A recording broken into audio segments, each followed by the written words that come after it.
Every day holds a story. Let's rewind. This is Today Rewound. One pen stroke on a map. That's all it took to divide a nation, separate families, and create a wound that would bleed for generations. On May 3, 1921, as spring flowers bloomed across the Emerald Isle, a controversial piece of British legislation came into effect that would forever alter the landscape of Ireland. This wasn't merely a redrawing of boundaries, it was the culmination of centuries of struggle, hope, and heartbreak. The story of Ireland's partition doesn't begin on May 3, 1921. To understand the weight of this day, we need to step back way back to centuries of British rule, failed uprisings, and a people determined to govern themselves. By the early 20th century, the push for Irish independence had reached fever pitch. The 1916 Easter Rising in Dublin, though quickly suppressed, had transformed the political landscape. Its leaders, including Patrick Pearse and James Connolly, were executed, but in death, they became martyrs who galvanized the independence movement. Was it for this, wrote poet W.B. Yeats of the Rising, the wild geese spread the grey wing upon every tide. The question echoed across Ireland as the Irish Republican Army, led by Michael Collins, waged a sophisticated guerrilla war against British forces. By 1921, the conflict had reached a bloody stalemate. But what would happen next would surprise both sides. The Government of Ireland Act, passed by the British Parliament in December 1920 and implemented on May 3, 1921, was Britain's attempt to resolve the Irish question without fully relinquishing control. The Act divided Ireland into two self-governing regions, Northern Ireland and Southern Ireland. But here's what most people don't realize. Southern Ireland, as envisioned by the British, never truly functioned. Irish nationalists largely boycotted it, seeing it as an unacceptable compromise that fell far short of full independence.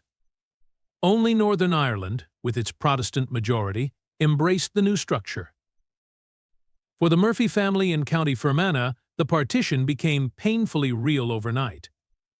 "My father woke up that morning to find his farm split in two," recalled Sarah Murphy in a 1980s interview. "The cows were in Ireland, but the house was in the United Kingdom. We needed papers just to bring milk from our own fields to our own table." The Murphy family wasn't alone. The border created by partition ran for 310 miles, cutting through 1,400 farms, 180 roads, and even separating individual buildings. In the border town of Pettigo, you could have breakfast in Northern Ireland and cross the street for lunch in what would soon become the Irish Free State. But why was this line drawn where it was? This brings us to a crucial point that's often overlooked. While religious demographics played a role, economic considerations were paramount. Sir James Craig, who would become Northern Ireland's first Prime Minister, fought to include counties with Catholic majorities to ensure Belfast's shipyards and linen factories remained economically viable. The British government, not wanting to lose these industrial centres, agreed. "Ulster's industries must be protected," Craig declared. "Our economic future depends on it." Meanwhile, nationalist leader Eamon de Valera condemned the partition as the mutilation of our nation. The division cut against centuries of shared history, creating an artificial boundary through communities that had been connected for generations.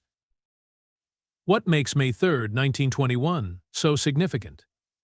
It marked the day when partition moved from paper to reality, with the first elections to the new Northern Ireland Parliament. The border began to solidify, both physically and psychologically. Lloyd George, the British Prime Minister, had assured Irish nationalists that this border was merely provisional, a temporary solution that would be refined by a boundary commission. "The border will be adjusted to reflect the wishes of the inhabitants," he promised. But would these promises be kept, and at what cost? The Anglo-Irish Treaty, signed in December 1921 by Michael Collins and Arthur Griffith, established the Irish Free State in the south, while confirming Northern Ireland's position within the United Kingdom. Collins, who reluctantly signed the treaty knowing it would divide the country, reportedly called it the freedom to achieve freedom. His gamble would cost him his life in the Civil War that followed, a war fought not against Britain, but between Irish factions divided over whether to accept partition as the price of partial independence. For ordinary people living along the new border, life became surreal. Thomas O'Neill, a customs officer from Newry, wrote in his diary, "Today I stopped Mrs. Donnelly, who I've known since childhood. She was carrying eggs from her henhouse to her kitchen. The border runs between them. What madness is this?" The immediate aftermath of partition was chaos. Between 1920 and 1922, over 500 people were killed in sectarian violence in Belfast alone. Catholic families were forced from their homes in Protestant areas, while Protestants fled from regions that would form part of the Irish Free State. But what about the promised Boundary Commission that was supposed to make this division more sensible and fair? When the Boundary Commission finally delivered its report in 1925, it proposed only minor adjustments, far from the significant redrawing many nationalists had hoped for. The report was so controversial that it was suppressed, and the original border remained virtually unchanged. For nationalists who had believed Lloyd George's assurances, this felt like the final betrayal. The temporary solution had become permanent. The psychological wound of partition deepened. Perhaps the most tragic aspect of partition was how it solidified sectarian divisions. What had been a complex mix of political, economic, and religious tensions was reduced to a binary: Protestant unionists versus Catholic nationalists. Nuance was replaced with hardened identity politics that would fuel decades of conflict. In Northern Ireland, the unionist government under Sir James Craig established policies that frequently discriminated against the Catholic minority. Meanwhile, in the Irish Free State, later the Republic of Ireland, the new government embraced a strongly Catholic identity that made many Protestants feel unwelcome. The seeds of the Troubles, the violent conflict that would ravage Northern Ireland from the 1960s to the 1990s, were planted on that spring day in 1921.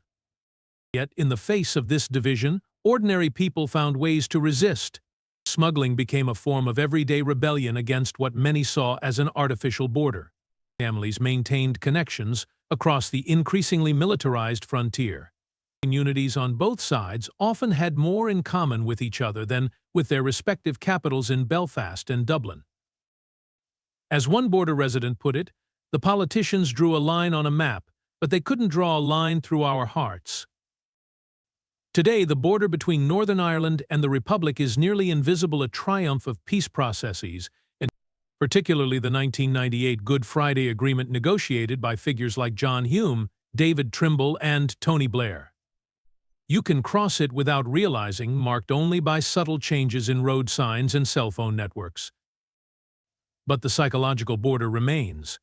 Communities in Northern Ireland still often live separate lives, attending different schools, playing different sports, and maintaining distinct identities. The story of Ireland's partition reminds us that borders drawn on maps have profound human consequences. What seems like a neat political solution in a parliamentary chamber can create ripples that affect generations to come. On May 3, 1921, Ireland was divided by an Act of Parliament. Over a century later, the people of this island continue to navigate the complex legacy of that decision, sometimes divided, sometimes united, but always connected by a shared and complicated history. How might Ireland's story have unfolded without that fateful line on the map? It's a question that continues to resonate today. This has been the story of Ireland's partition. A reminder that the past isn't just something that happened long ago, it's something we live with every day.